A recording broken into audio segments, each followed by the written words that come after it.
Petit Martinique, the rest of the Eastern Caribbean, wherever you're listening to tonight's program. We say a special good night to you, yeah? My name is Sheldon Scott. I will be with you up until the 10 o'clock hour.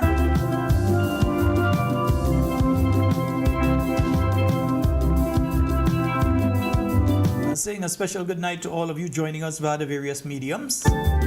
Those of you who have joined us via the Talking Points website. Those of you on YouTube. Those of you on Facebook. Those of you listening off your neighbor Bluetooth speaker.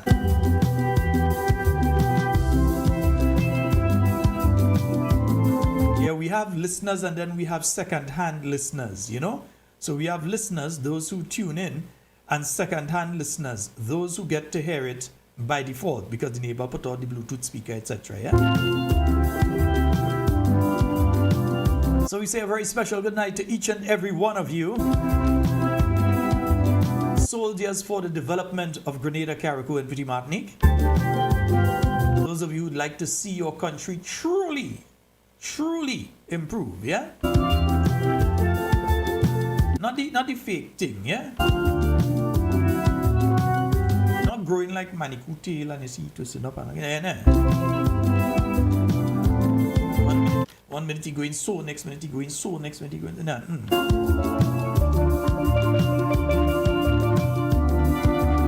So we say special good night to each and every one of you. Those of you joining us via We Noise Radio, We Noise TV. Hope that you all have had a fabulous day today. It's been a hot one. It's been a very hot one. It's been a very, very hot one. But thanks to one listener, we are not sweating tonight. One listener who refuses to allow me to call their name graciously ensured that we had air conditioning inside here. Yes. And we'd like to say thank you to that listener. To all the other listeners who ensured that they asked, hey, everything okay? Even when I was going home this evening and one stopped me, say, oh gosh, how are you making it out with the thing? And I said, no, somebody set it up, man. I'm good to go, yeah. Let me give a free plug. Cool Tech, yeah, that's the name, Cool Tech, Cooling Tech. Professionals, yeah. Giving Jackie jacket and Jenny she blouse and skirt.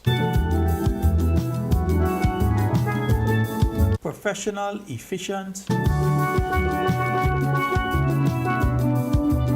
Yeah, man. Them are the boss. Them are the boss. Big up to the guys from Cooling Tech, yeah?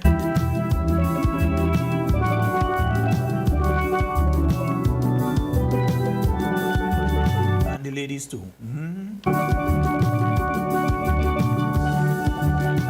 So we are not sweating, yeah?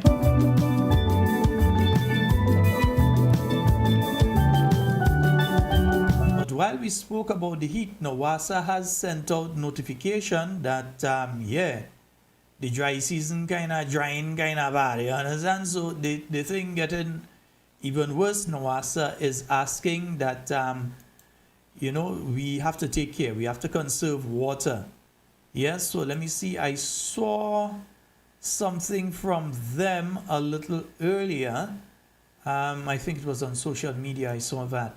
I saw a note from them earlier regarding the present water situation on the island of Grenada. Yeah, because we have a serious water situation that is occurring right now. They're actually taking water from the Granitang as well. Yeah, so they start taking water from the Granitang like they had to do a couple years ago. Yeah, they had to take water from the Granitang again. And let me just read this quickly for you all. It's a bit long, but I think it's important to read it. As increasing dry season conditions continue to adversely impact the Southern Caribbean, including Grenada, Carriacou, and Petit Martinique, the National Water and Sewerage Authority, NOWASA, is advising the general public of mounting pressure on Grenada's water supply system.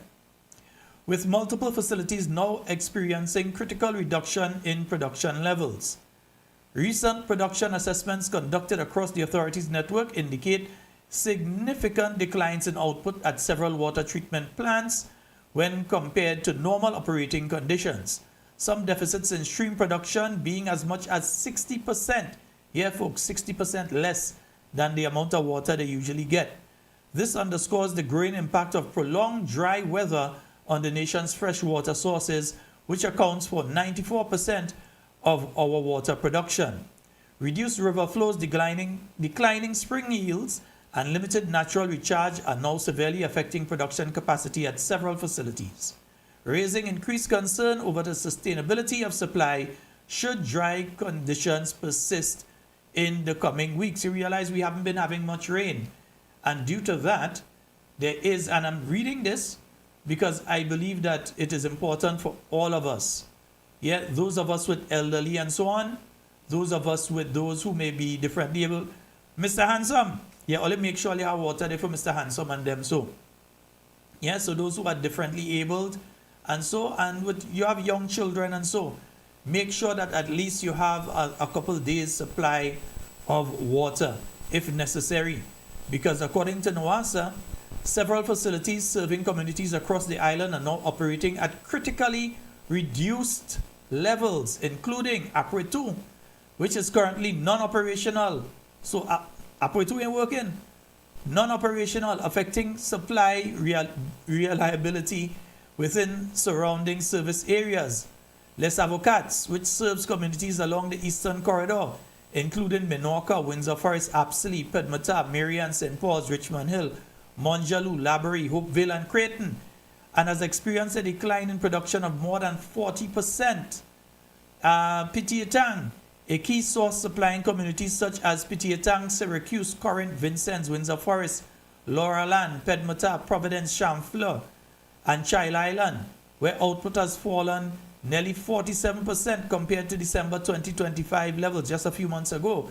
And Bonaccord, which supports sections of the southern network, including St. George Estate, Bonaccord, Lamwood, and Ravine, and has recorded reduction of approximately 69%. Additionally, major production facilities such as Annandale and Maribo are also experiencing notable declines in output. St. Andrew, all you have to watch out too. The Annandale water system, which serves the island's main tourist belt, died down here so, and several surrounding communities continues to experience production shortfalls despite ongoing supply support from the Granitang Lake. So they have to be pumping water out of the Granitang Lake to back up Annandale and Maribo and so on, which levels we continue to monitor closely. They monitor in Granitang to see if it's sad. You know the lake level of drop and thing when these things happen. The Maribo water system, the largest supply network within St. Andrew, serves communities including Telescope, Grenville, and several surrounding districts, and is also facing increasing pressure due to declining source availability. All you're full up when all you get water. Because when they cut, you're going to realize they start to say rationing. Right? These systems remain critical components of the national distribution network, and continued reductions in production could result in escalating supply challenges for multiple communities should dry conditions persist. All right, and they go on to speak about trucking water and so on. So it's very important, folks, that we conserve water as much as possible. If you have storage, make sure check out your storage, make sure it's clean, everything, and make sure you store up water. They usually say for 3 days, but we know sometimes you ain't going to see water for a week. So you have to try and store up as much as you can store up, because I even recognize here in the south of the island that at times it hasn't gone, but it's going very low at particular times and so on. So we need to be very, very careful with that, and we need to ensure that we do what is necessary. Also, they're repairing a broken main. NOASA is on H.A. Blaze Street, and that is affecting all streets and communities within the entire town of St. George. And that should have been back by 5 o'clock this evening. I hope it's back by now, because it should have been back by 5 o'clock this evening. So we do hope that, that water is back right now, yeah.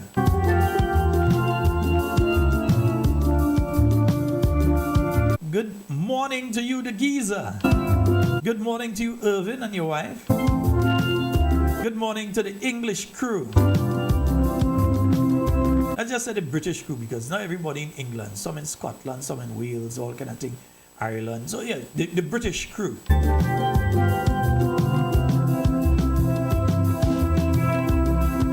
We say good morning to them because these are the people that stay up in the morning to listen to Talking Points. 1 and 2 o'clock in the morning, these people are up listening to Talking Points. And we really appreciate that, eh? So we say a special good morning to them. Good evening to those of us across the pond, yeah? Folks, tell me what is really going on with...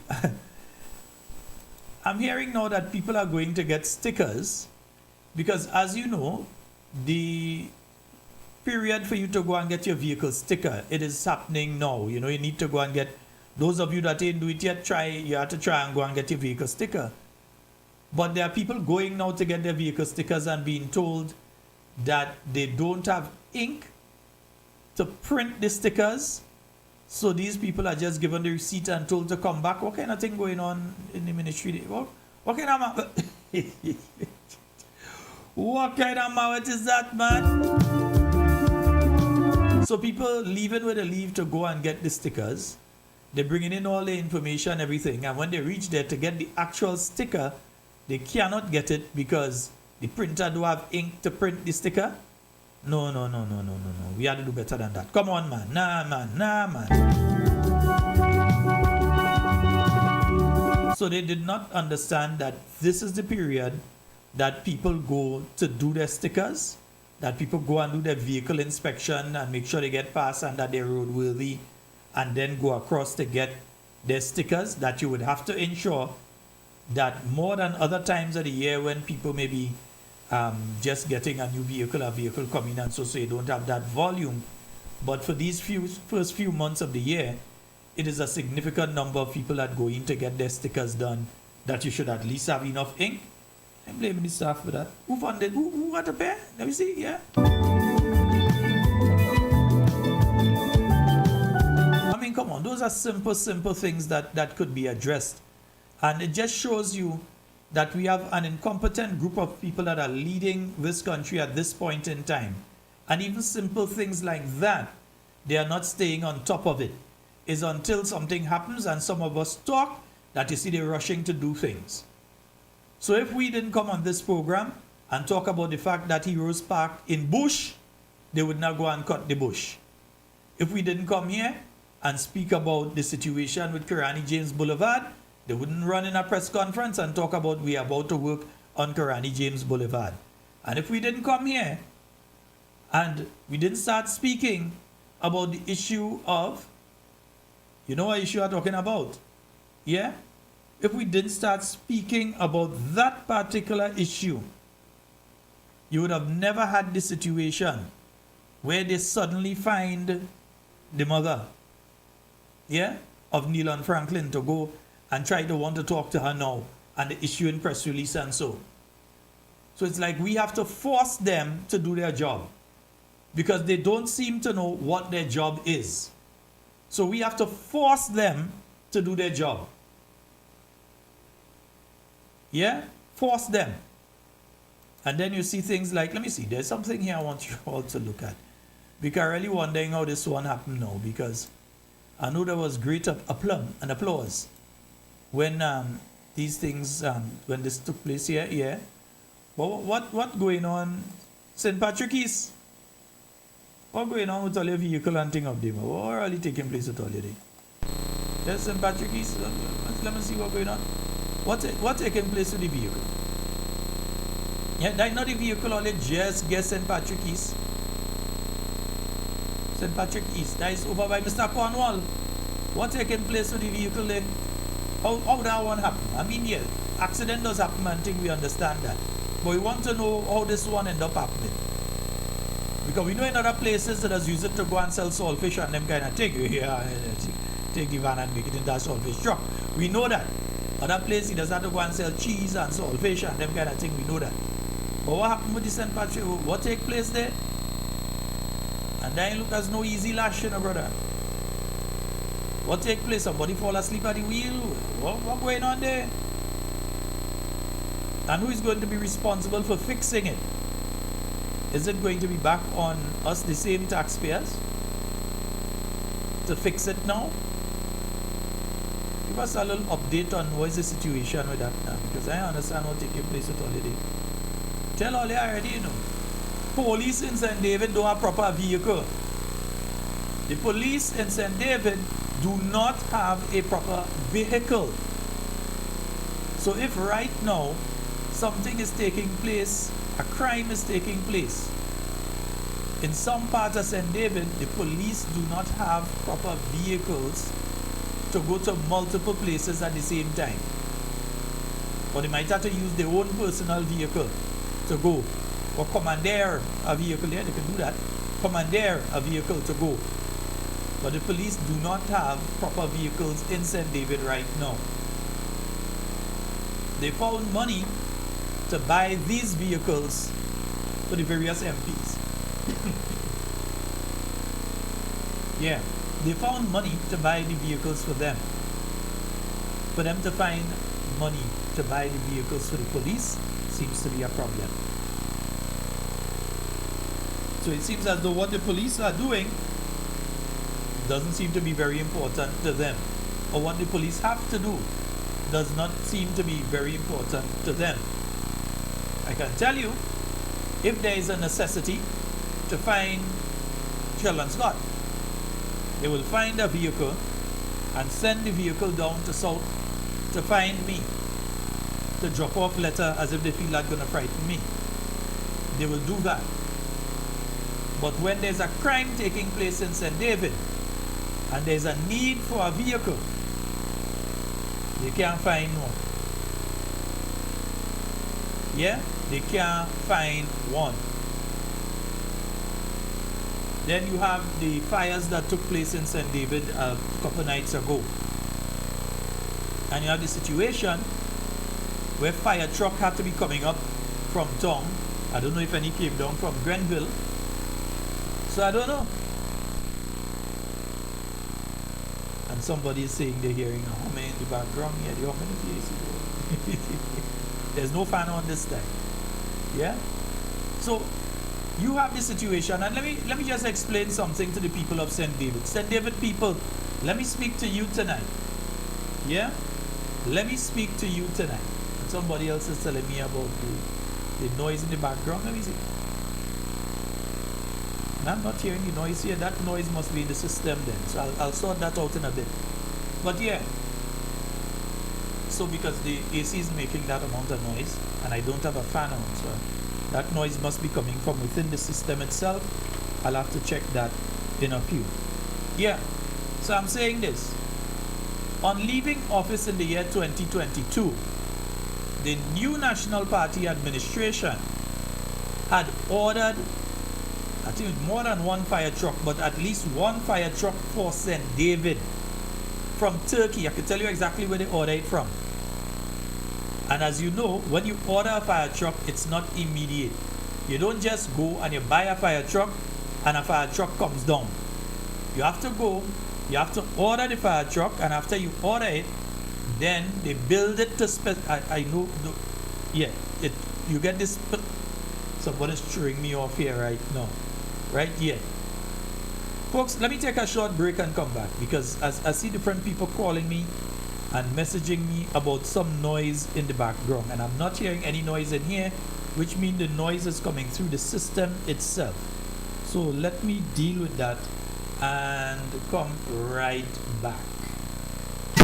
Classic vintage. Yeah, this one is from Laser 2026, one of the old veterans in the business, man.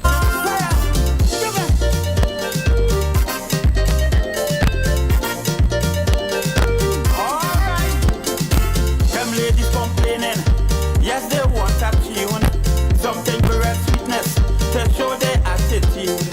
A blast from the past with the old school style, yeah. Something mixed with flavor to send them going wild. So I talk upon myself to please and come down on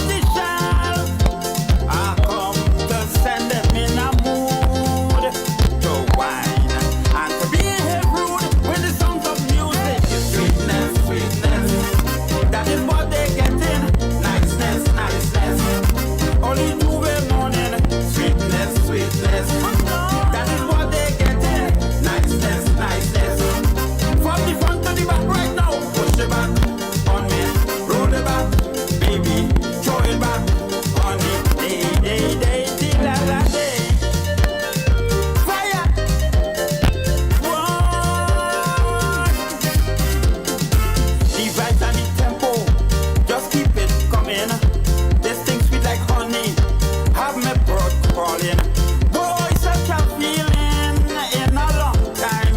The music is the spot, so they're feeling fine. Cause when they on a cruise, they have nothing to lose. This melody go penetrate the soul. I go rock the young middle-aged and old with music. It's sweetness, sweetness. That is what they getting. Niceness, niceness. Only to the morning.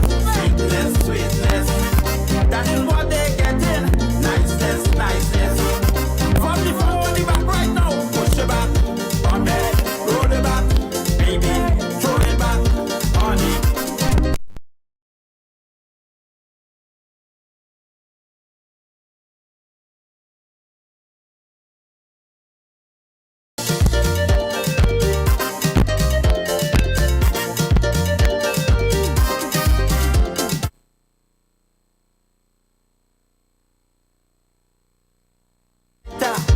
We learn from the top. Boy, it's a serious mass they come out to play. Just keep jam the soca, let them break away. Cause when they on the road, it's bumpers, bumpers galore.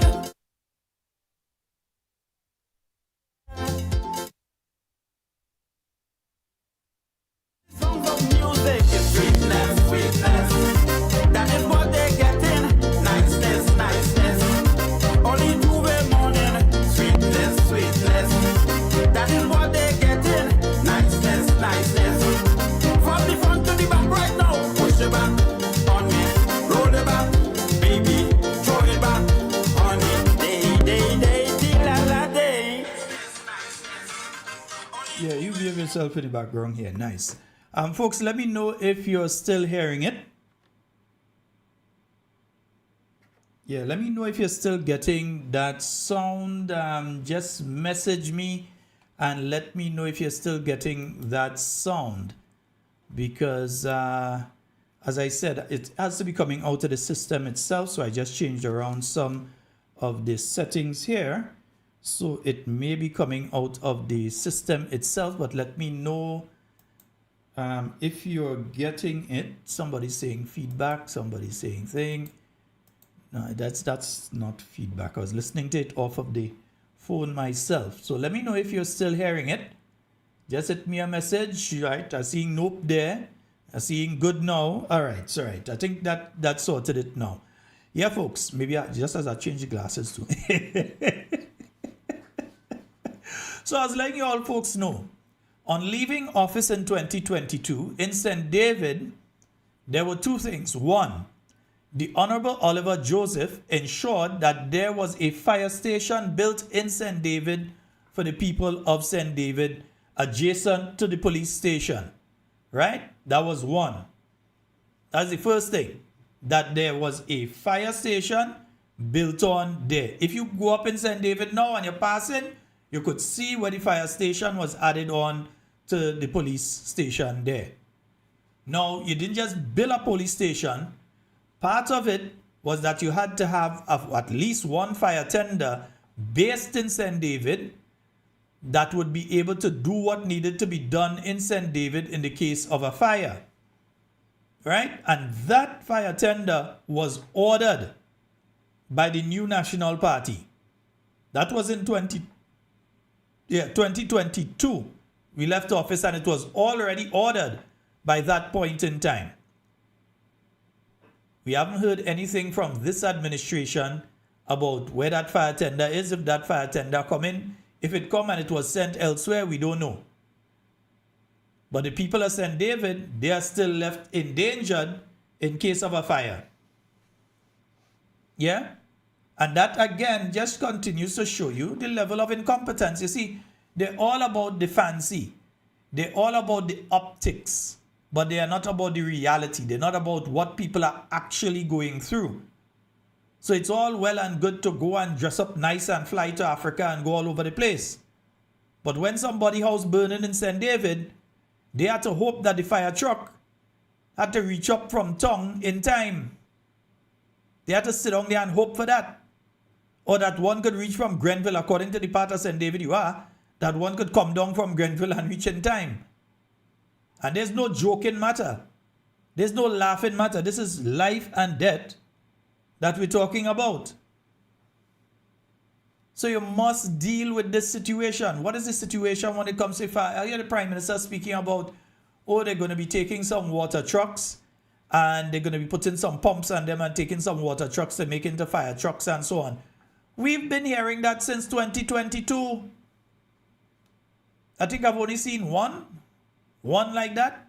Like that was the pilot project. And it's basically trying to remodel some of what St. George's University did to create additional fire tenders for their place there. So what is the situation? Because you have people now, their property and their life, everything is being endangered in St. David because you all have not done what you ought to have done, what you're supposed to have done, which was ensure that that fire truck that the NNP had gotten from Turkey, where is it?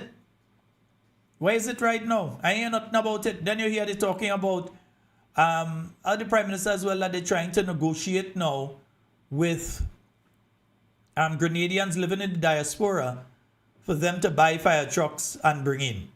So that Grenadians who are living overseas, they won't get the second-hand fire trucks and they won't send it in. Well, we know that was done before. Ask Nimrod Olivier.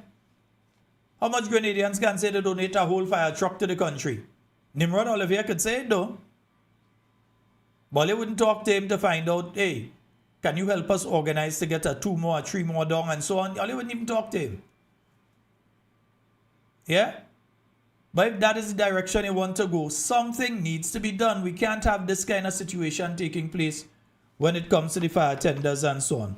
We definitely cannot have that taking place. And folks, I don't know how many of you have heard of this particular issue, and there's another issue I'd like to raise here, but I don't know how many of you have heard of this particular issue as well, where various Grenadian performers, specifically, not all of them, but I'm hearing soca artists. I heard of one name that I know, as far as I know, is not a soca artist. They're an artist, but not a soca artist. But you have a situation where several Grenadian soca artists have lost their visas, their US visas.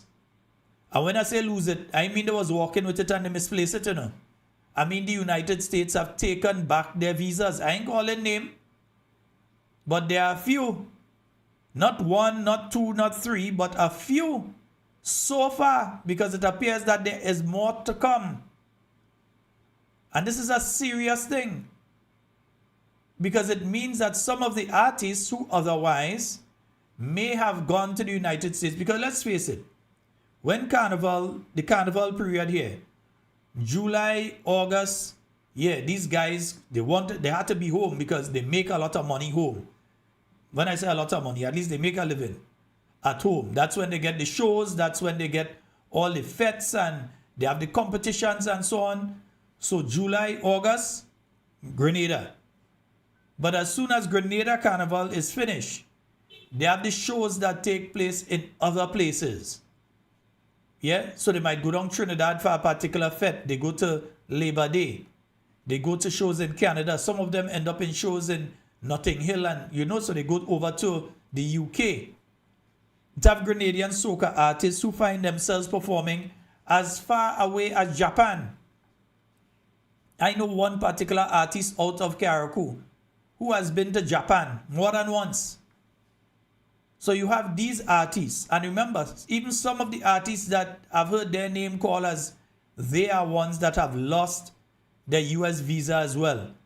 Some of these artists are cultural ambassadors, which means that they're carrying an official Grenadian passport. The green one. The rest of us just carry the blue one. Then there's the green one, that's the official Grenada passport, and then there's the red one, the diplomatic passport. And some of them, the names that I've heard there, who have lost their US visas, they're actually carrying official Grenadian passports. And they've lost their US visas. Now, this is a situation that needs to be addressed ASAP. As soon as possible, you need to address this situation. But I can tell you what, though, this ain't happening in isolation. This isn't happening just like that. the United States have consistently said, yeah, there will be consequences to those who are playing games with them. So when the Prime Minister of Grenada feels that he is the smartest fish in the pond, and that he would wait out the US government when they make certain requests of him, there are consequences when they say, can we put the radar system by you? When they say, can you take the deportees? And you decide you want to play games with them, there are consequences. When you decide that you want to behave in a particular manner towards the United States, there are consequences. And when you decide as well, yeah, when you decide as well, and I ain't calling names, I hear some of the names of some of the artists that lose. I've also heard that there are others to come. That is not it. Because what they are accusing the Grenadian artists of is the very same thing the Vinci artist does do, the Jamaican artist does do, the Trinidadian artist does do, the artists from all of the islands basically does do it. But Grenadian artists are the ones paying the price right now, and there's a reason for that. When people decide that they go and they making statements, like for instance, take the visa. If you want, take the visa. When you make statements like telling them, take the visa and so, you were hired by people. When they decide that they're going to deal with you, they're going to deal with the people who have you in power as well. So when the Minister of Foreign Affairs makes statements along the line of, well, we are friends with these people and if all they want to take, all they could take all the visa. When the Minister of Finance makes those statements, there are consequences for many of us. Because they consider that Grenadians have hired these individuals. And therefore, these individuals are representative of Grenadians. All Grenadians, whether you vote for them or not. All your Grenadians that are them in power. That they could be telling us, take the visa if they want it. Eh?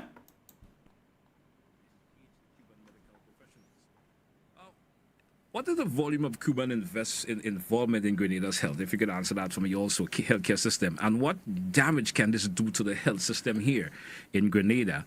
And if I could continue a couple of multiple points of this question, I would say has been made on the issue by your government, if I could say that.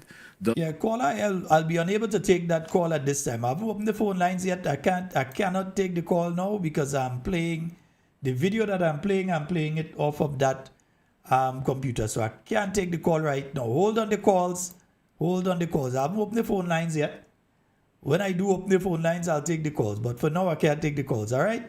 So let me start back from the top there. Cannot take the call now.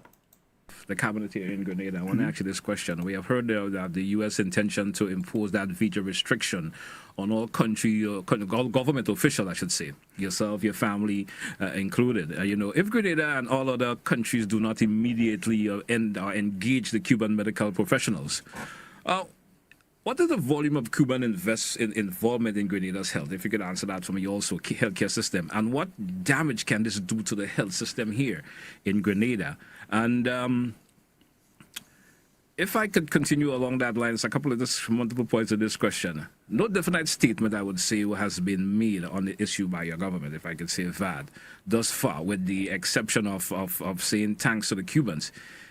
Is your cabinet and other senior government officials willing to give up their U.S. visas, to keep Cuba healthcare professionals in Grenada system? And if not, what are the alternatives being discussed? Are there any alternatives being discussed thus far by cabinet members? Well, I always believe that we have to put the people above one political self. And in that sense, I believe that my government has already cited that we are prepared to go to the extreme to make sure that we keep our people safe. So if it means that we have to give up our visa rights to the U.S. to make sure that Grenada stands behind Cuba as one of the countries that supported Grenada in thick and thin. I personally was one of the persons who graduated from Cuba University back in the days and so on. I got a scholarship to Cuba.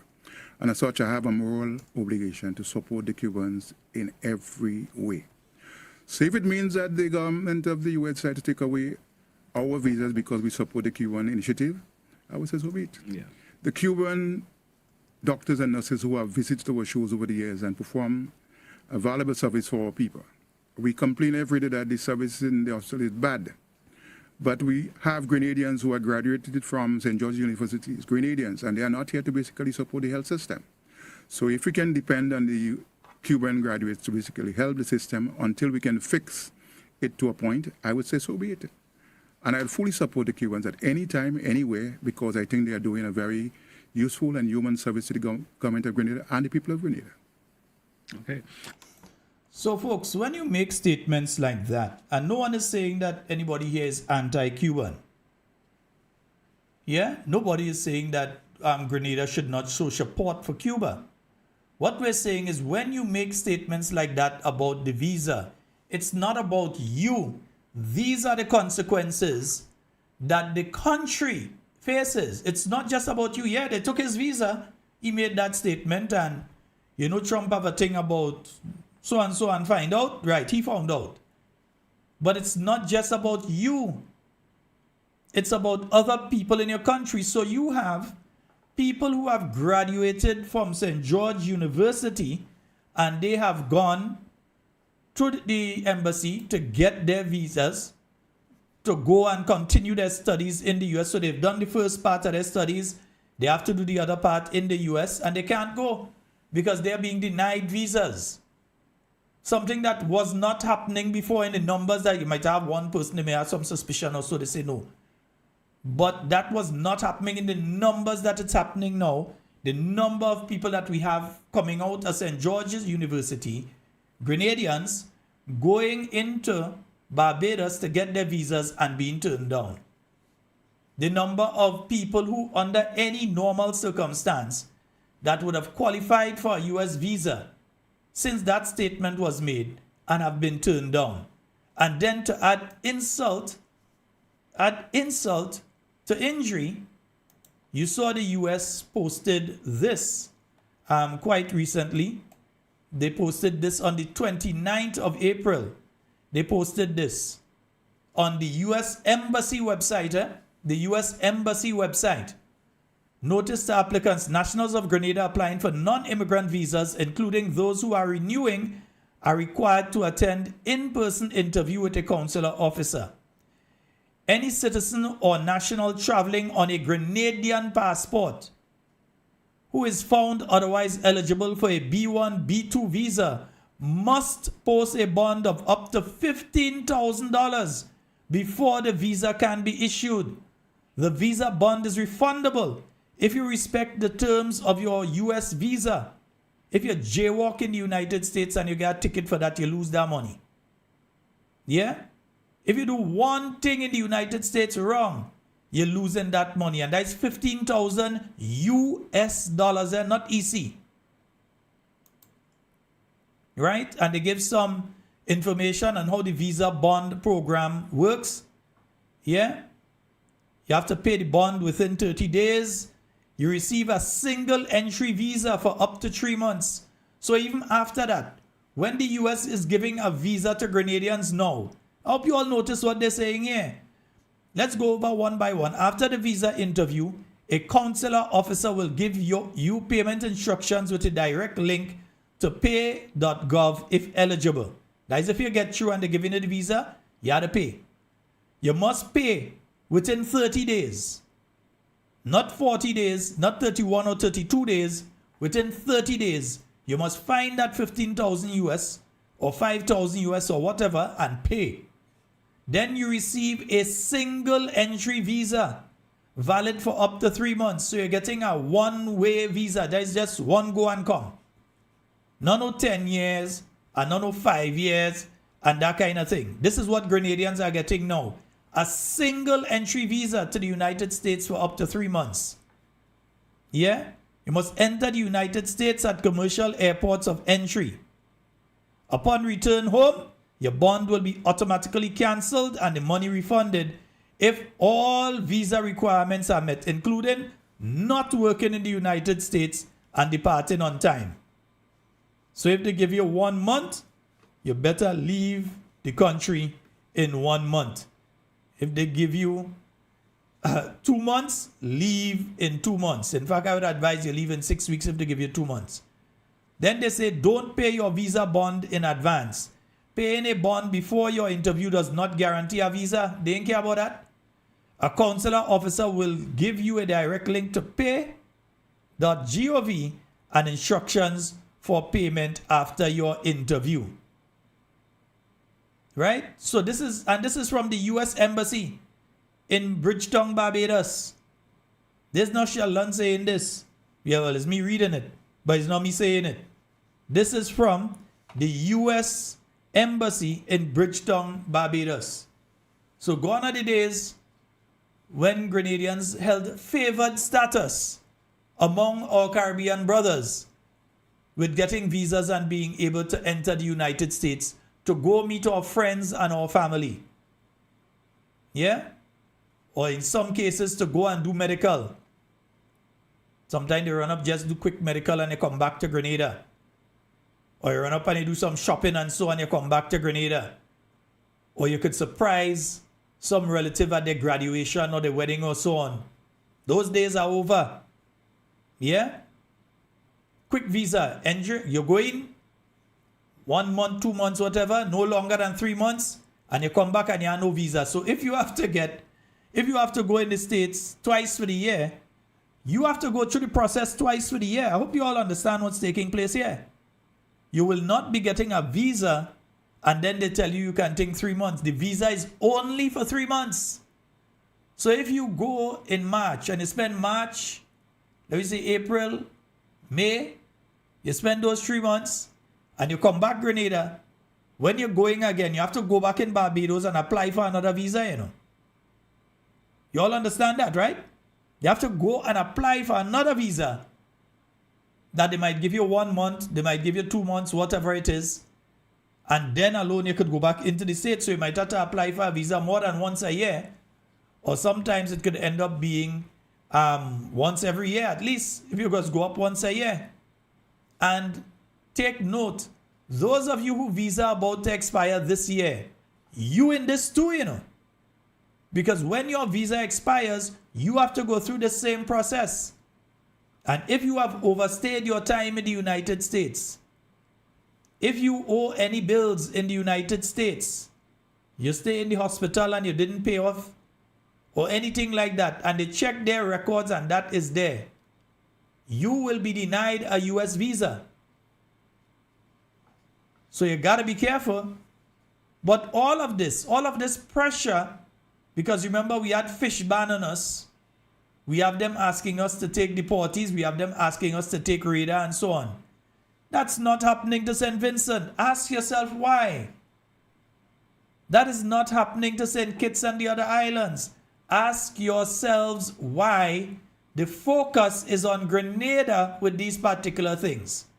Because our Prime Minister mess around. I go say that here. I can't say how Trump does say it. He mess around and he finding out. And when ministers making statements as that minister was making, because that's not all, you know, folks. Somewhere around the 16th or 17th of April, the United States issued a release that said that some 24 or so government officials within Grenada, the region, they didn't mention countries specifically, but within the region and South Central America, and the Caribbean, that some 24 government officials have had their visas revoked. You just had the IMF spring meeting. Our Minister of Finance couldn't go. According to the words of the Prime Minister, there are other government officials who have lost their visas as well. And if they've lost it, their family has lost the visa as well. It's not just you. They're banning your family too. We need to hear some more on this, because now it has gotten to the stage that some of our cultural ambassadors have lost their visas as well, and they can no longer enter the United States. And you know, there are some people in the United States saying, no, well, so what, they lose their visa? Yeah, but you there, if you don't like the States, what are you doing there? Come home. Other people want the opportunity to be able to go to the US too, and they no longer have that opportunity. But you see, when you feel you're too smart, that is what has happened. But I'll say something to the artists. Support the new National Party. Work to make sure that the new National Party forms the next government of Grenada. Make it your life's mission. And I can guarantee you that the NNP has the capability, the competent people, and the links to the US administration to make sure that this problem that is taking place now can be fixed. That the situation can be regularized. How could you have people who carry an official Grenadian passport and losing their visa to the United States? All you hearing that taking place in Trinidad? All you hearing, look at how much Trinidadian artists does go up. Even if they're accusing and they're saying, okay, the Grenadian artists are going up, they're using the tourist visa, and they're using the tourist visa and they're working. They're going and do shows in the US and that sort of thing. But the same situation takes place with Bajan artists. The same situation takes place with them Vinci artists. Same situation takes place with a lot of Trinidadian artists. A lot of them, when they go up, is the tourist visa they're showing. But you don't hear, and I'm not snitching on them, please. I'm not snitching on them. But you hearing any of them ending up in the same situation right now? You hear of them taking away Trinidadians' visas and that sort of thing. You hear they're taking away the Vinci's visas. Jamaicans, who more famous for that kind of thing than Jamaicans? Run and do a show this weekend, make a money, and they come back down. You hear them losing the visas? In fact, you hear the opposite. You're hearing that more and more Jamaicans, artists who had lost their visas before, are getting back visas right now. Meanwhile, Grenadians losing theirs. There's a bigger picture there. There are a lot of people in Grenada that would go to the US to get urgent medical attention. They are being faced in a situation now, outside having to raise money to get that medical treatment in the US. They have to go and find a visa bond now. And that is if they are allowed to get a visa in the first place. These are the situations that our people are facing in this country right now. It is totally unfair. We have a caller online. Hello, good night. Hello, good night. Hey, good night, sir. Good night, sir. I'm watching the mountain. I should be watching the. Listen on the phone here. Go ahead. Yeah, what I'm saying. Now, there are guys. Buju Banton get his visa restored to come to America. And remember, there is a man that was caught dealing drugs in the United States. Get a visa to go back, you know. No, I mean, no. I don't know. I don't want to. I don't want to wake up Kami, because if Kami say that ugly man, I wouldn't call no name. Kami said that ugly man called out for all Grenadians, because someone who has a visa, the sticking point there is that they cannot work. This guy cannot even come and do a show. They will be banned for life if they even come up and do a show in one of the clubs in Brooklyn or in New York. Why is Grenadians not seeing why this guy went to Venezuela and he put on a sash and he says he wants to be the interlocker for Maduro, and since then Grenada is linked. Now, I want to ask everybody, 99% of Grenadians have cell phones. And look at the countries that Grenada is in. Trump said they are really shithole countries. Look at the countries that Grenada find the backside with. Let's careful with the language, sir, because we have children listening. So let's be careful, right? Well, not well. Yeah. So just be careful. We have children listening. But no. Yeah. All right. Look at the countries that we are linked with, man.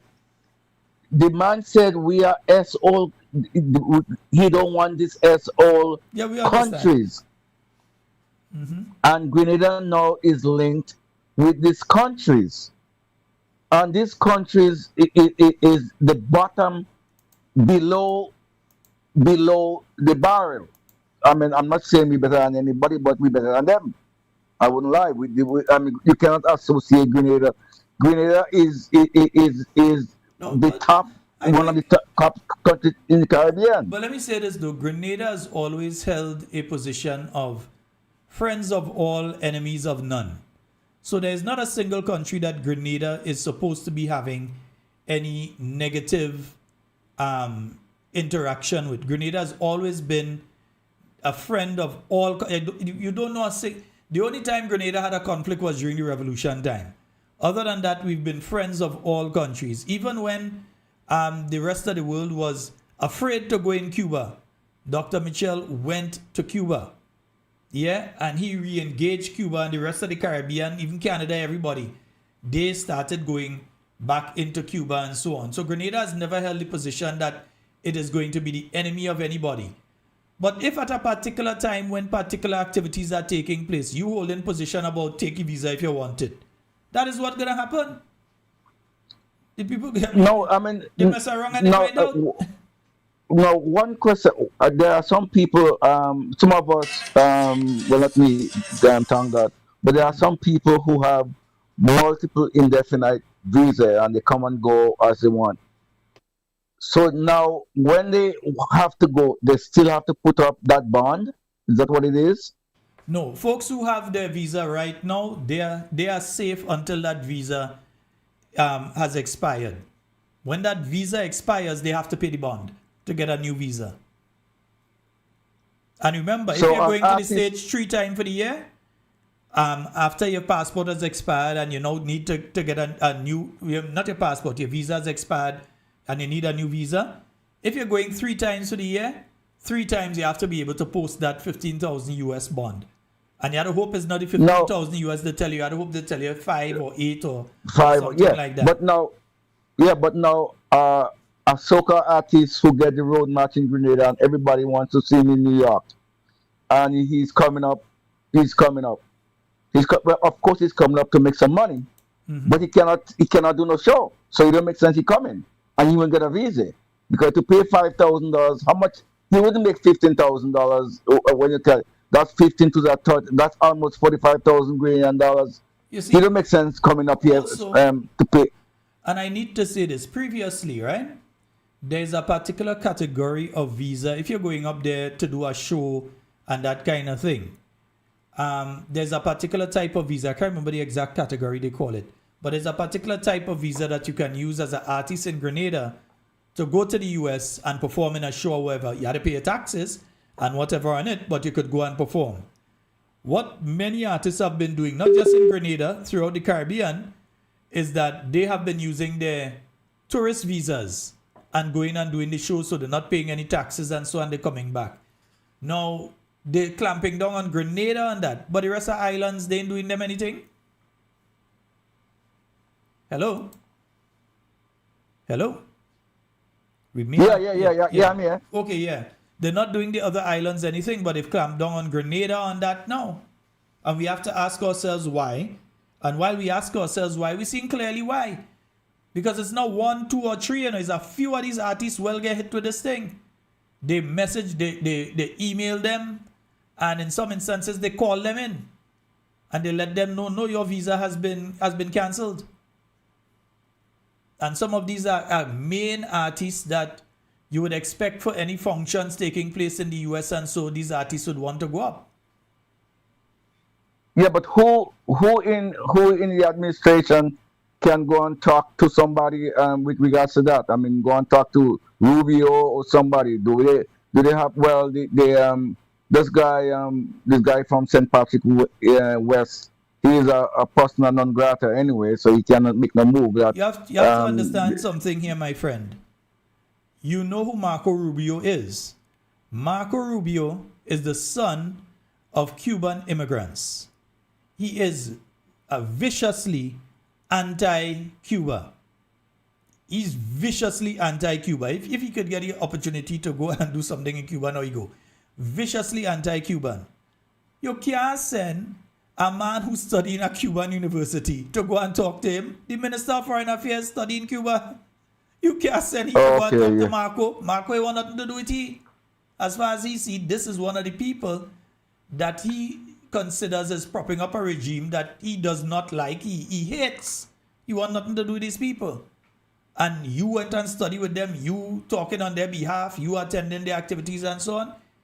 Grenada can't send the Minister of Foreign Affairs to go and speak to Marco Rubio. Or any of his secondary people also. They don't want nothing to do with him. They might listen to him, but at the end of the day, they will say, well, who bother you? That's the situation we're in now, you know. That's the situation we're in now. All right. All right, my friend. Thank you so much. Sir. Yeah, no problem. All right, thank you. Bye-bye. See ya. Yes, indeed, folks. No, that Marco, you want to talk to Marco, you want to talk to he want nothing to do with he. Yeah, EA want nothing to do with him right now. You know? Oh, yes. Hey, my good friend. Max. Max, every day I think I say that to call Max. Every day I say that to call Max. Max go say a bad boy. Oh, God. Max, you know the love day. You know he's my brother. Yeah, Max. Yes, indeed, man. Yeah. But understand the situation. This isn't just happening in the mist, you know. This is a serious thing that is happening there right now. Because from some indications, there may be other government ministers outside of the Minister of Finance whose visas may have been pulled there. But they ain't telling you that. And no one in the media is brave enough to ask. Yeah, no one in the media is brave enough to ask because there seem to be other people in the cabinet and in senior government positions who may have also lost their visas, but nobody asking the question. As well, I will always miss Linda. She would have asked the question. She would have at least asked it. Some other people too busy getting dazzled by the nonsense to be able to ask those questions. And the young ones, maybe one of them might be listening tonight. When you get the opportunity, young journalists, whether you're in MTV or you're in GBN or you're in Real FM or wherever, when you get the opportunity, We FM, ask the Prime Minister, what is the status of the US visas of his cabinet? Is there anyone outside of the Minister of Finance in his cabinet right now that has had their US visa revoked? And if so, why so? Because they must give a reason why they revoke it. They ain't gonna just revoke it, so they must give a reason. So we may have ministers that can go to the States outside of the Minister of Finance. But outside of him, what about people in other administrative positions as permanent secretaries, senior administrative officers, heads of projects, these different people? So there may be some of them as well that you ain't hearing about that also lost their visas. Because the Prime Minister did state that it was more than one. But we'll get to the end of that story. We'll get some more information. We're still digging and picking up some more information regarding that visa issue. Because we're not saying it is alleged. It's a fact. Several Grenadian artists have lost their visas. Yeah? There's a specific targeting of Grenada with these different things.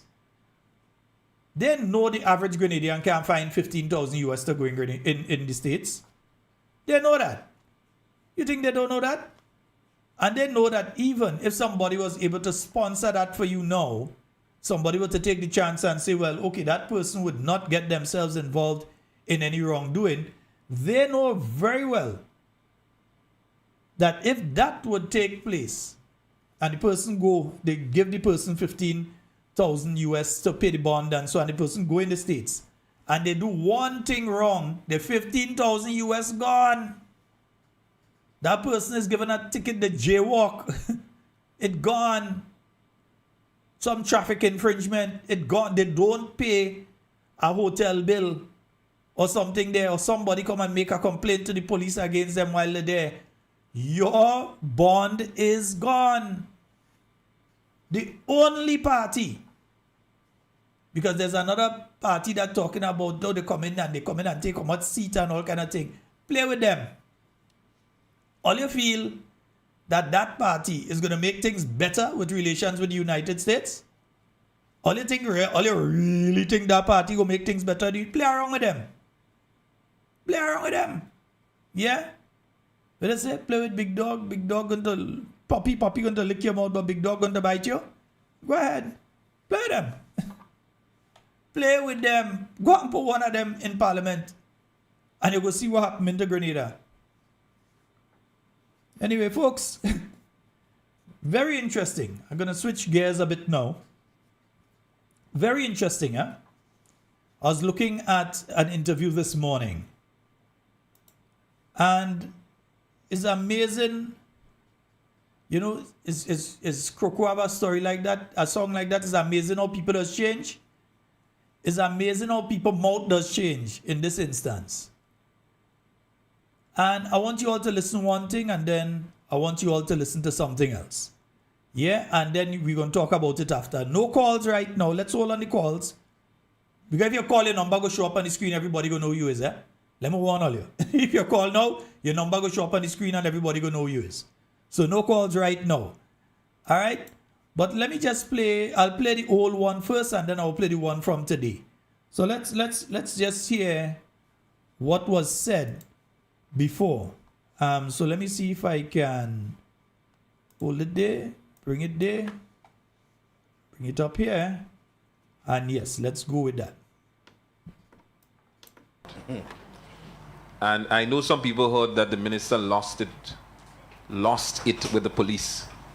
This is the first time I'm speaking about it. 7 months later, I'll tell you a story. I lost it with the police after burial for many reasons. But the Top Hill Senior Citizen Home was the biggest one. The biggest reason why. I recall we gave instructions to clear the home, get the residents out immediately. That was my instruction. Because the roof was compromised, water in the building, the residents are there, the staff is there, all traumatized. And the police went up, told them hello, tell them they'll come back, and then never went back. The following day, I was lifting seniors out of the Top Hill Senior Citizen Home myself, along with hard-working staff members. So when I hear people talking about I know I just warned about that, and you see it has happened. And let me just take the call here. who are the real heroes? And let's see if we can take that here. Hello. Mrs. McLean. Hey, Brother Sheldon, what's going on, man? You obviously have not been listening. So I did when just, they tell you that the one minister second. arrogant and the minister cost I did just warn that I'm not taking calls right now, and that if you call, your number will show up on the screen, and it just did. So please, we will take the calls no after. problem. I'll call them. Yeah, all right. Yes. Okay, great. All righty. So let me warn again, we are not taking the calls right now. All right? We'll take the calls when I'm finished with this video, right? Nice, great. So I did warn. All right, let's go on to it. The roof was compromised. Okay, we And passed that. never went back. The following day, I was lifting seniors out of the Top Hill Senior Citizen Home myself, along with hard-working staff members. So when I hear people talking about Clavia and others, I just have to deal with them. Because it's people like Clavia and others who are the real heroes. Mrs. McLean. So when they tell you that the minister arrogant and the minister cussed police. Yes, I did. When they tell you that the minister arrogant and the minister cussed police. Yes, I did. Yes, I did. When they tell you that the minister arrogant and the minister cussed police. Yes, I did. Yes, I did. When they tell you that the minister arrogant and the minister cussed police. Yes, I did. Yes, I did. Well, he does say he did it. He that say that he cussed the police. It was not us that made up a story. And in fact, from what I have heard, I've heard from other sources that it wasn't just one instance, that there were multiple instances of said individual cussing police. So I buy, so I sell.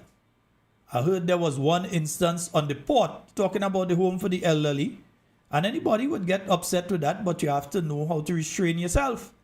Because in the first place, no parliamentarian, none. Because I have known Dr. the Right Honorable Keith Mitchell for the better part of around 33 years. I've known Dr. the Right Honorable Keith Mitchell.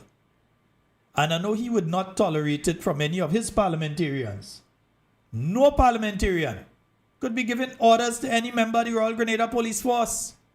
There is a structure within the Royal Grenada Police Force. And no matter the situation, you have to know your place. You can't go and give orders to the police and tell the police you have to do this or you need to do that and you have to. No. You're not the person to do that. You can ask, can you do this or can you do that, and so on. And we understand the situation he's talking about.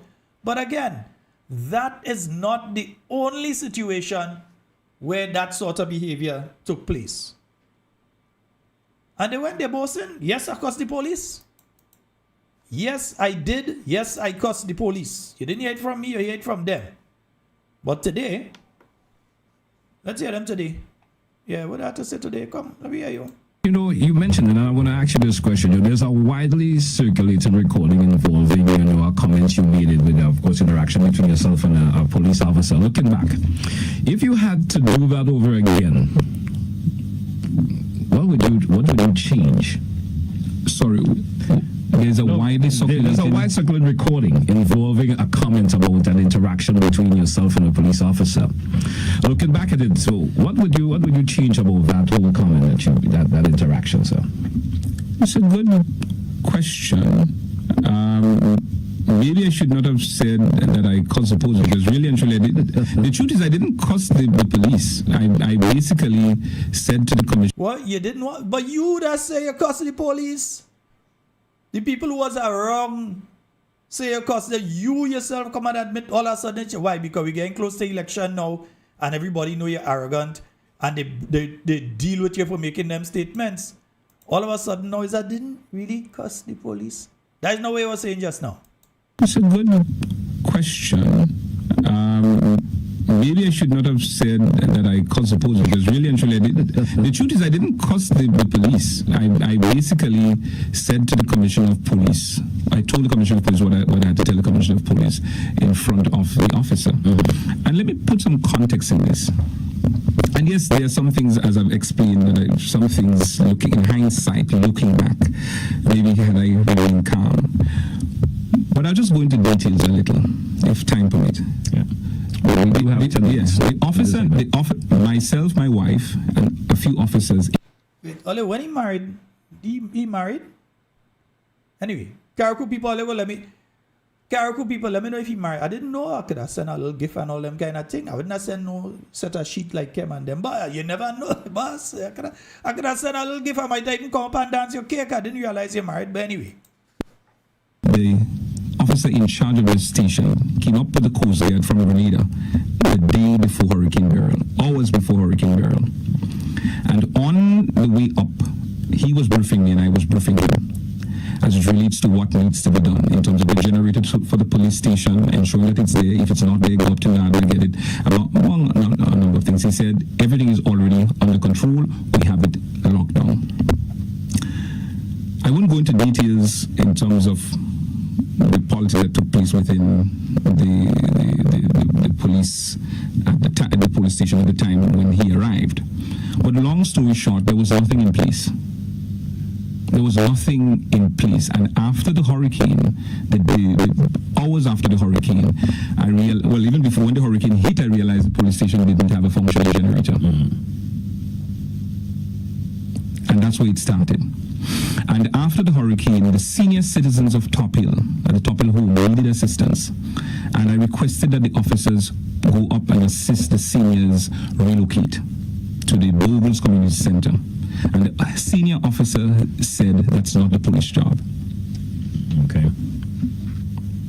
And there were several other things that took place. The police station was compromised. I asked that the police to give a semblance of security to the people, relocate to the tourism building, which was right next door. The officer refused. And there were several other things that took place. So at that time, with all emotion boiled up, I lost it. Maybe I should have handled the situation differently, but I didn't cuss the police. Maybe, as I said, maybe I should not have said that I cussed the police. But when the commissioner did come up, there was an outburst in terms of what I was telling the commissioner. Okay. So yes, I did have a emotional breakdown, and I could have handled the situation differently. But there were several factors that led to that breakdown. And thinking about it now, looking at our seniors, it was the seniors in particular, that broke me. Because it could have been my grandmother. It could have been my mother.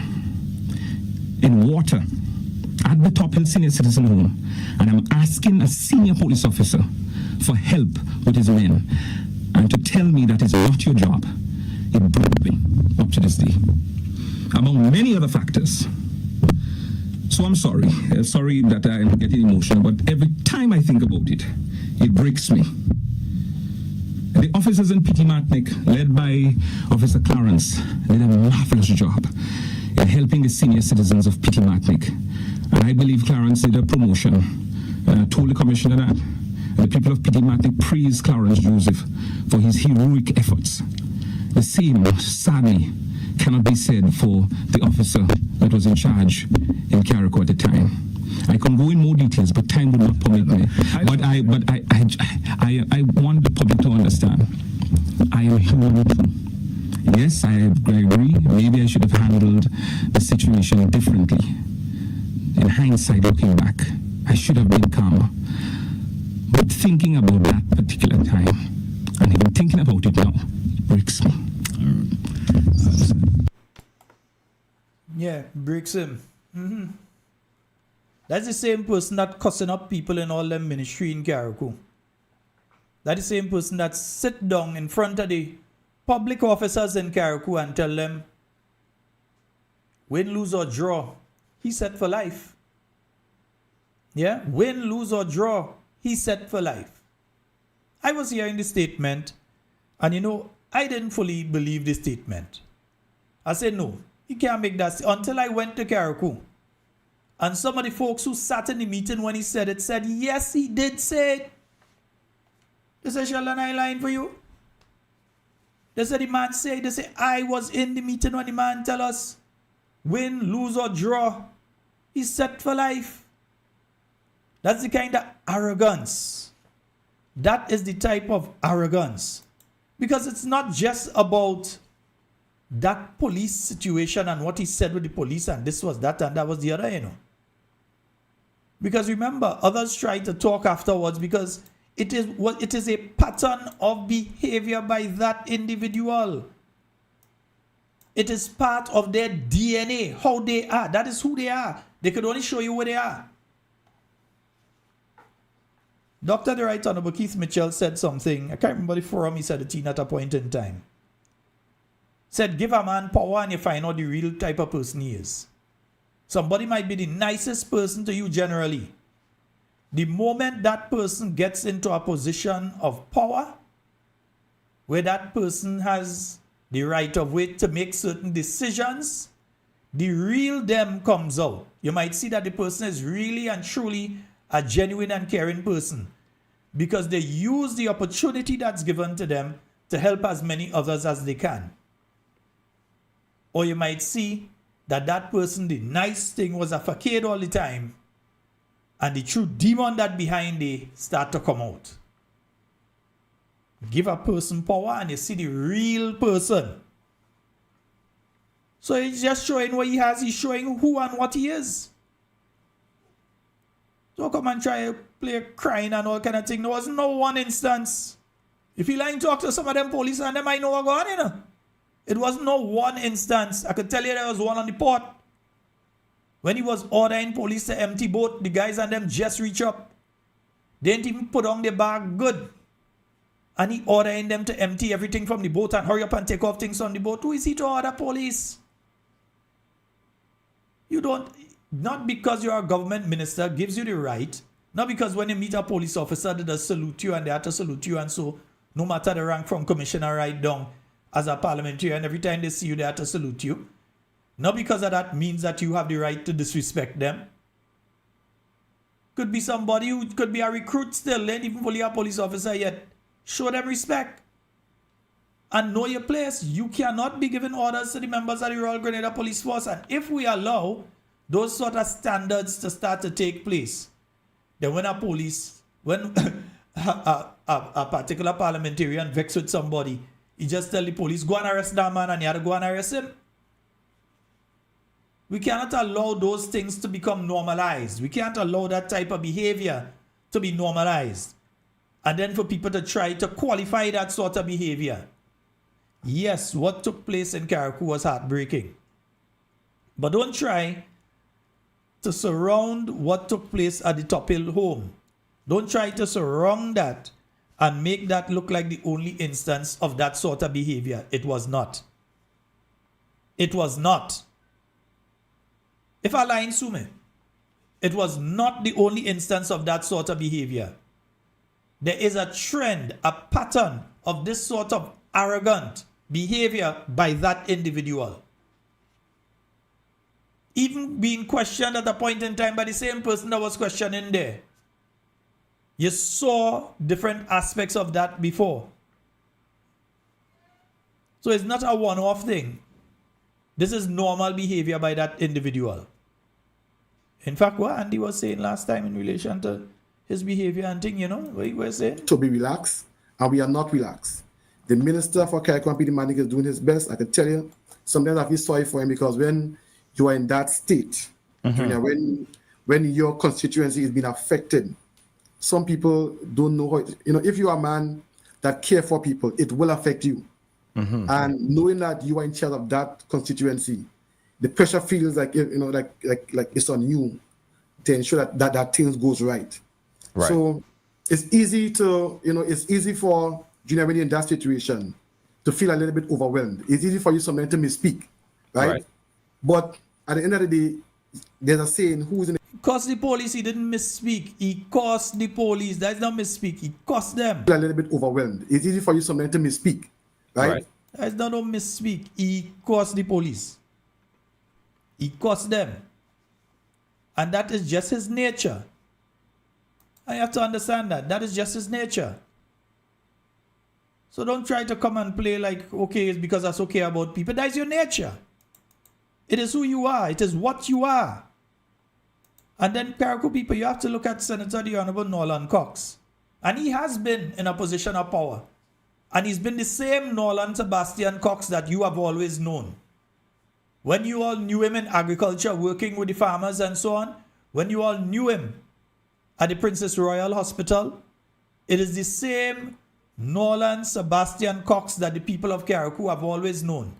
The same gentle, decent Nolan Cox. Yeah? He never changed on you all. He became a government minister, senator.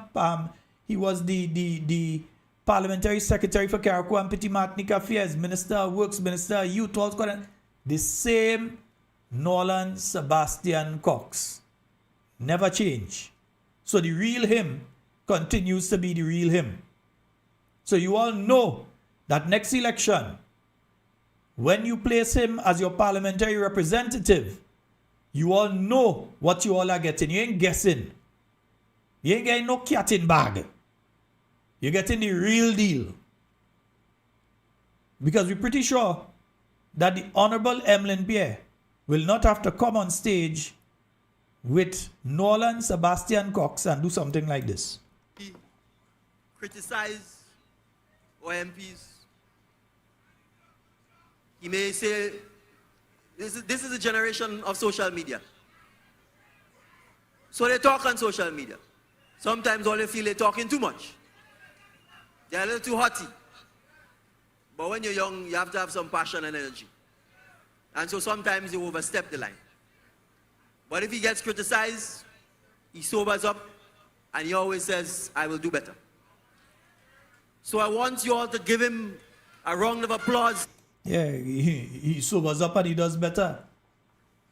No, this is a pattern. This is a pattern of behavior. So it will continue and it will happen again. Ask the staff in the ministries in Carriacou. Ask the people of Carriacou. This is a pattern of behavior. It is not a new something. Yeah? It is a pattern of behavior. Do what we need to do, announce more measures as it relates to the rebuilding process for private homes and so on. But as Member of Parliament, forget now me as minister, me as your Member of Parliament and me as a kayak. Let's be real. There are many of us as kayaks, many of you as kayaks who could afford to rebuild your homes. There are many people that could afford to rebuild their homes. Don't ask me, I'm telling you. And yes, you want the government to rebuild your house for you. I find that real unfair. You could afford to rebuild your home. You have the money sitting in the bank to rebuild your house, your home, or to do your roof, and you want the government to do it for you. I mean, this is sad. I mean, wherever we hear that from, we have to do better than that. So yes, the government will do everything that it can to assist, and that is why we announce the measures as it relates to the tax-free measures on building materials and supplies, and tax-free measures as it relates to imported items. Yeah, all you have money, build back all your place. If out some all is still waiting, you ain't got nothing to get, Build back all your place, all you hear the man say. There's a pattern of behavior. People of Carriacou, is that truly representative of you? Is that pattern of behavior representative of how the people of Carriacou and Petit Martinique want to be perceived? Yeah? Is that how you want to have people think that Carriacou people are? That is so all your day. We open the phone lines 440-7377 and 421-7279. We're going to open the phone lines now. Yeah, let me see if I could call back Pastor. The pastor was calling. Let me see if we could call back Pastor and get Pastor, man. Yeah. Whether it's visa issue, whether it's that type of behavior, we call him back. Yeah. And I think we've gotten through. Hello, good night. You call me back. Yes, I call you back. I don't do the video, so I call you back. Right. Now, I just wanted to let this minister know that the very same police officers that he wrote that spin on are these are voters, these police officers are voters. And we as police, I'm sorry, but as police officers, the police have a right too. Once a police, always a police, Pastor. Yeah. So I still, yeah. So he's gonna eat the bread the devil need. So, But the other thing is that I really wanted to ask you to do, please, if you can, please. There's a kind of defensive scheme going on now about the houses, right? The 500. What you call it, Build Back Better House, or the one the Prime Minister had promised. No, the yes. Project 500. And let me say, I was going to deal, I actually have the information here to deal with Project 500 tonight. But I thought that it may have been a bit heavy to go into Project 500 tonight and deal with these other issues. So I have it. I will deal with it tomorrow night. I already have the information here because The kind of price I see they want to charge for some of them houses, What happened to you, man? What happened to you, let me man? just say, It's, it's I mean, no low income houses for poor people. You better be working and you better be making a couple $1,000s worth a month to be able to get any of these houses under Project 500. It have no houses for poor people under that. None. that is lack of mercy. Lack of mercy. You know, one of the cardinal virtue of a good human being, a Christian, is to have mercy. You know. Oops, sorry about that. Hello. Oh boy, yeah. One of these things started to play. Pastor. Hello? Yes, I'm here. Sorry about that. One of the videos came up there in the background. Go right ahead. Oh, yeah, yes. you were saying So one of the virtues of a good Christian is is to have mercy. You know, and they are out there now campaigning and doing their thing. But what is it they're campaigning on? What is it are they campaigning on? Are they trying to fool the poor and ordinary vulnerable people again? Watch me. There are some persons in this country, Rochelle, that really don't know where they put in their head tonight.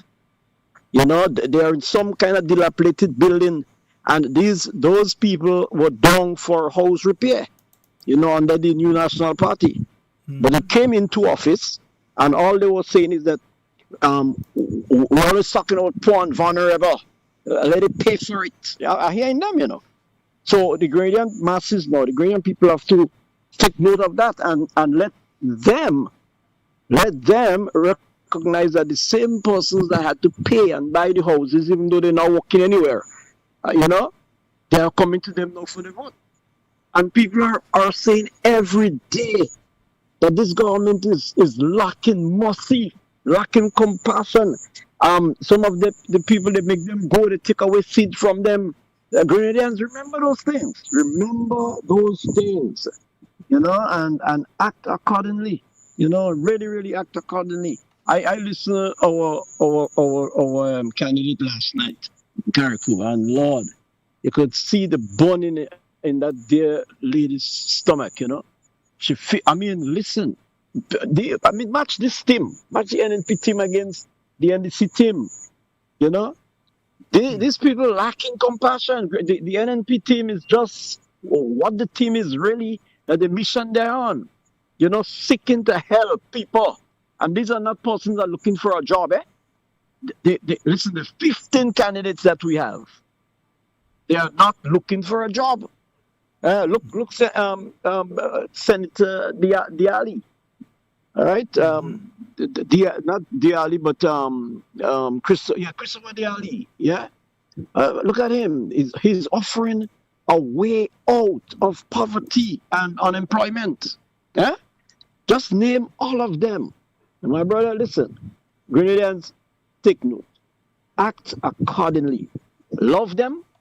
Listen. Yes, you still have to love them. The NDC people love them. They are human beings. They are God's creatures. We got to love them still. But at the same time, don't take the nonsense. Teach them. Show them how powerful the fingers are. Show them that. You know, and Mr. Tevin Andrew, the same police officers that you cuss and you boast and you change your tongue now, don't worry. They know who they are. And they have big families too. I know them. They have big families. So you pay for that. You're going to pay for that. Yeah? So anyways, have a good night, my brother. Have a good one. Have a good night. Yes, man. Thanks. Thanks again. Yeah. Yes, indeed, folks. Yeah, you have to remember that to them police officers and them. Police officers voting too. So all of a sudden now you change. You shouldn't have said that you caused them. Yeah, nah, we're glad you say it. We're glad you say it. You can't come and say you didn't say it. No, you say it. We didn't just say it about you. We have a caller online. Hello, good night. Hello, good night, Sheldon. How you do? Hey, I'm good. You go right ahead, man. You're live. Right. Good night, Talking Points. Yeah, Sheldon.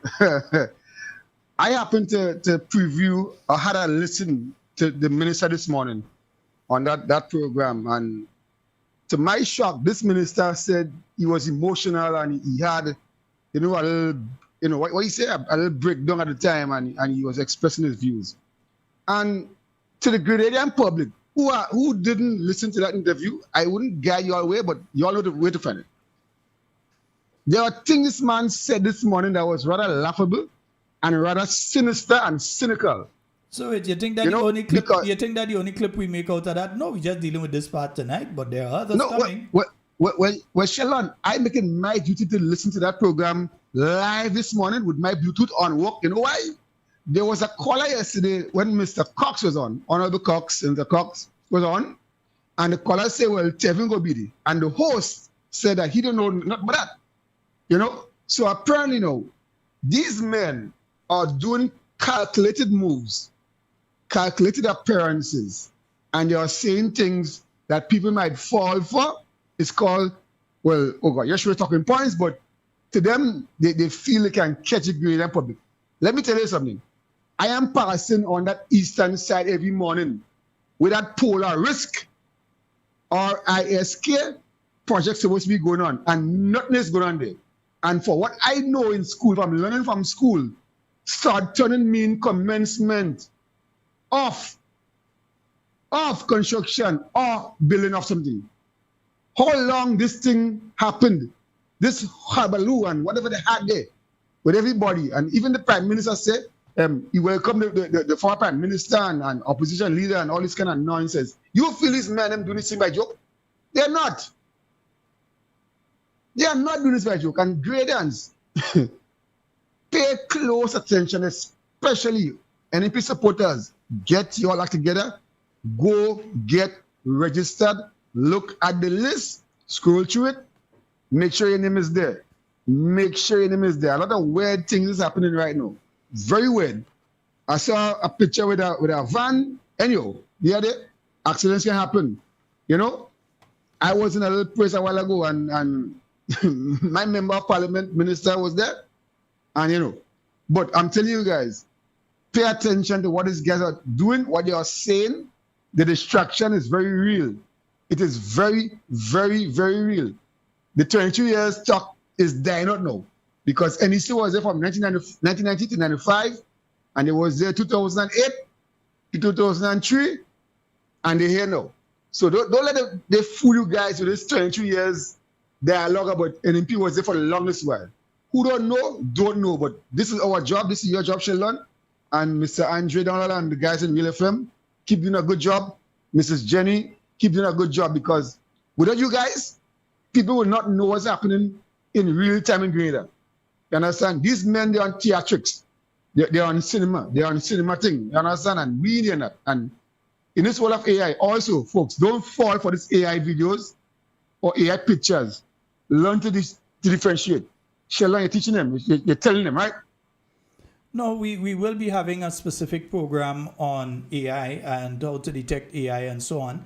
I've already spoken to the person, but it's when they have the free time to be able to come on, or I may have to tape it and broadcast it at night, because it is becoming a little too easy now that many folks, particularly even young, well, it doesn't even matter the age now, are being taken in by AI slop. Things that are being created. Yeah. I mean, 6 years ago, 7 years ago, there was artificial intelligence, but it was nowhere even near the level that it is at right now. That I can take the video that I have here right now of me speaking, and I could have myself speaking German. And it takes less than 5 minutes to do it. Yeah, I could have this program broadcast in full German. These things are there. So we have to be very careful with how we perceive what you're seeing. And what we consume. But to be real, Sheldon, these things are there. It was there long, because we could have done like video slicing and, we can do video editing. But right now it's being done on computer. So it is different. It is generated differently. So you just put in the idea, a logo, and probably a place, and you get the whole thing, so the SBA is now becoming thing. And once again, too, I want to congratulate all the kids that will be sitting in the CPA. I think tomorrow again, too. Yeah, tomorrow. They do tomorrow, too. Yeah, they've got right, tomorrow. And those who done it today, you know what, there's just common entrance one day. You remember that, right? Boss, You know, so I write so comprehensions in Trinidad, boss. What are you trying to do? Set me up? I write mines in 1990. I ain't give them a raise, but I mean that old. And before I leave, I want to say a special belated birthday to Miss Lily. Miss Lily is a listener to the program. They know who they are. Happy birthday. Hope you enjoyed it. And folks, like we said, get registered with the party, pay up your dues. We on the road. All right. Shall I have a good night? You. Let me say a special good night to Ranks. Alban, Ranks, and Claude. Good night to you all. Mr. and Mrs. Watts, good night to both of you. Patricia and Matthew, good night to both of you. And the person who put the air condition and don't want me call the name, a special good night to you as well. All right? Special good night to each and every one of you. Yeah, folks, the phone lines are still open, 440-7377 and 421-7279. Those are the numbers for you to call and get onto the inside of tonight's program. Yeah? So people can only put out what they have inside. Yeah? People can only put out what you have inside is what you're going to put out, you know. So when you see particular behavior, understand where you're coming from. We have a caller online. Hello, good night. Hey, good night, Sheldon. How are you doing, man? Hey, I'm fine. How are you doing? Yeah, I'm okay, man. Okay, Sheldon. All right, go right ahead. Sheldon, I want to remind the people of Carriacou MP, the people that were working before the last election. Some of the people who went and voted for NDC because of the promises that they made. And when the election called NDC win, what did they did? They get rid of you all. They get rid of you all. This Prime Minister made the statement in the rally Museo. If you're not real NDC, you should not get work. Only the real NDC that should get. And the only reason why some slipping through the crack, because the real NDC don't know who is real NDC. So that's why the NMP get slipping through the crack. I want you all to remember this statement. They will come in front of you door and ask you to vote for them. 4 years now, they get rid of you. Nobody person try to bribe you. We get out the coke on the road. Promise you many things.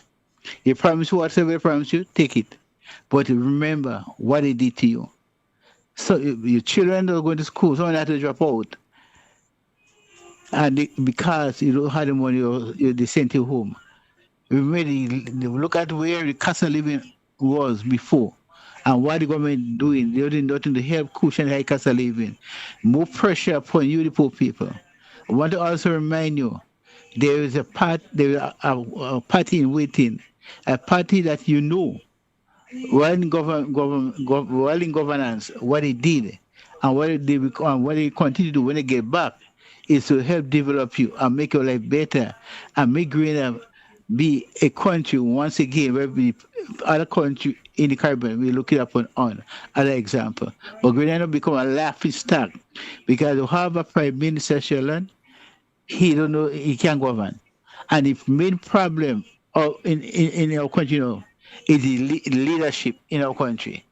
No knowledge of governing a country. Election call and people vote for him to be prime minister, to do what he want. He's treating people how he want. He has the ministers. But one day come with it. Sheldon, have a blessed night. All right. But, hello. Hey, Sheldon. You all had a fire in the constituency today? Yes, he had a fire in Point. Wow. At least so it's away along the byway. You have any information on it? No, I didn't get no information. I don't know about it, but I didn't get no real update about it. Okay. You got to call to find out. They tell me fire in the Point. Okay. All right. Bye. Thank you. Bye. Okay, thank you, sir. Yeah. I know I saw something on one of the groups about a fire taking place in Point Fontenoy, somewhere that side. So I thought that caller usually knows everything going on in the constituency. So I thought that he may have had information on it. But folks, again, this is what we're facing as a people. And don't think that that particular MP is the only one that behaves in that manner. There are other MPs that behave in similar manner as well. They laugh and grin when it is convenient. But then at other times, they try to rough up staff and all kind of thing. Yeah? And now we're hearing they're bringing back, I don't know why, but they're bringing back certain individuals as government minister. You're about to go out of office anyway, but you're bringing back certain people as maybe they're just making sure that these individuals qualify for the gratuity. I think that is what they make at 2 years then, and I think they make at 3. Right. Making sure that those individuals qualify for the gratuity. That to me, because you failed, you're bringing a person who, one, they have shown a level of incompetence. This is not a person that has shown a level of competence in the person that run redhead. This is an individual that has shown you a level of incompetence. Honorable Emlyn Pierre did a master's degree while a government minister. Yeah, while a government minister of one of the largest ministries did a master's degree successfully so. I think sometimes the problem is we as an organization don't speak enough and praise enough when our people do certain things. So people may not know that that has taken place. And that is while being a wife, a mother, a major person in her church and so on, a constituency representative and a government minister still did a master's degree. Ron Redhead had to leave government to go and do studies, to go and do a degree. Kate Skeeter Lewis Peters did her master's degree. Again, while a government minister. While a sitting government minister, she was able to go and do a master's degree at the same time. And she had a constituency that she had to deal with.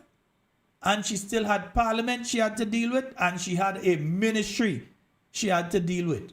And she successfully completed her master's degree. So these individuals have shown you that they are capable at multitasking. That they can do major things in their life at the same time. And all of it can come out successfully. Because these two people didn't lose their seat the election after they win it. These two people didn't fail at their master's degree. They didn't get a Z and had to ask somebody to change it to a passing C. These people were successful. And that is the difference. The same Ron Redhead, and you just remember this, huh? The same Ron Redhead that they say they're going to bring in as a government minister come the 1st of next month was the minister in charge of the National Lottery Authority, yeah? Oh, you all forget. Who was the Minister of Youth and Sports and Culture? Was the same Ron Redhead was in charge of that ministry when all of the alleged corruption take place inside there. That Jonathan Lacrette, on taking over in that ministry, had to come out and talk about who he take over the ministry from. All you forgetting? When Ron got his special offer, or his gracious offer, and he went, who was the government? You remember his Lacrette take over from him? That means that all this stuff, because remember I've shown you before that the same individuals who were spoken about there, those same individuals, they are the ones, and I think there's a call coming through. Let me take the call. Is Ron was in that ministry? We have a call online. Hello, good night. Good night, Shalon. Hey, how you doing, partner? Good, and good night to everybody in Grenada. How are you all? Great, man. Great. And you know, it's doing all looking on. A cool tonight, man. A cool tonight. I realize that I see you deal with an issue that I followed 2 years back with you with regards to the guy. Well, I don't know if he's a minister or cussing the police, and that matter was handled in my view. He's a member of parliament. He's a member of parliament for Carriacou Petit Martinique, and he's a sitting government minister. That matter was handled in the most wrongest of way. I don't know if the police officer was afraid or if he was in a way intimidated of him being a minister to exercise his due diligence. But if he had done that, he would have taken, you know, in Trinidad we say, police officers say, like, they use the term, say, they like to take your hand. They would have taken his hand and they would have given him, they would have make him answer some questions in front of the magistrate, and that would have been the correct thing to do. Because listen, you are a person in public life. You represent your country in public life. And if that is your decorum in public, what are the youngsters that, and we already have a challenging situation with the young people now. If young people were to look at him as a role model, what type of role models we will have? Yeah, because it seems as though when you achieve a certain office, it is okay for you to just act out, cuss police, cuss this one, cuss that one, do whatever you want because you hold a particular office. And I'm saying, as a former parliamentarian myself, I can guarantee you, not one police officer in Grenada, Carriacou, Petit Martinique, any other country on the face of the earth could ever said that I disrespect them. None. Not a single officer of any rank can say that I ever, while holding the position as a parliamentarian and after and even before, none can ever say that I ever disrespect them. Because I know the rules. The police have to follow their rules. They have a specific, listen, there's a law in place, there's a police act in place. Police officers have to follow a specific set of rules. Let me quote. Next thing, catch you. But go ahead, Matters. Yeah, and that matter is a blatant embarrassment. I'm certain you remember this one in Trinidad. These two names, Norton Regis and Danraj Singh, on the Weimar Highway going to Port of Spain. You remember those names? Danraj in the cell. Danraj ain't feeling well. Danraj you remember it very well. Danraj Singh, government minister of local government, come out in the road. And he did the same thing. He wanted to cost Norton Regis. Norton Regis put him in the cell. Norton Regis was not afraid to throw him in the cell. And he said, here what you will answer before the magistrate. You understand? So sometimes we need to take action where action is needed. So I just called to say hello, good night to my Grenadian people. You know my daughter, they are coming across next week, so I'll message you. All right. Yeah, and good night. Safe one to everybody, and I'll listening. Yeah. Thanks. All right, brother. Thank you. Yes, yeah. Indeed. Yes, indeed, folks. And before we end off tonight, I want to remind you all, those of you out there in I'm not sure if that, because of the meeting this week, I'm not sure. Carriacou, send me an updated schedule because I know there was a meeting I had seen scheduled for tomorrow night. I don't want to go and advertise it. And the next thing you know, it is off because you had the meeting last night. So I don't want to go and, I don't want to take the chance and go and do that and advertise that. And next thing it is off. I assume it may not be taking place, but I don't want to guarantee that. So those of you in Carriacou, you all have the network. You're going to let each other know what is going on. All right, folks. Yes, we are on tomorrow night with Talking Points once again. We will be dealing a bit with Project 5. Best to take out the 00 and just call it Project 5. Project 5. That's what I call it. Project 500. Project 5. Or 5 project. They could call it that. Everything is a project. Yeah. And because we speak about it, as soon as we talk about things that Russia try to put out thing, remember, last week we did a whole show on Project 500 and all the promises about housing and so. You see the reacting, I will give them some more stuff to react. All the reacting, I will give all some more stuff to react to. Yeah, I have a whole set lineup. I go drop on all you. Because all you like to react, I will give all the thing to react, man. Folks, that's all the time we have. Yeah, that's all the time we have for Talking Points tonight. It's been wonderful being here with you. And everything you say I do it safe and secure. What are we speaking to and with you and definitely need that about you. Let me give all of this one by Laser again for 2026. Laser, that's a wicked pan tune, boy. And you're going and groovy with that too, Don't play up with that. Classic. Vintage. Let's go.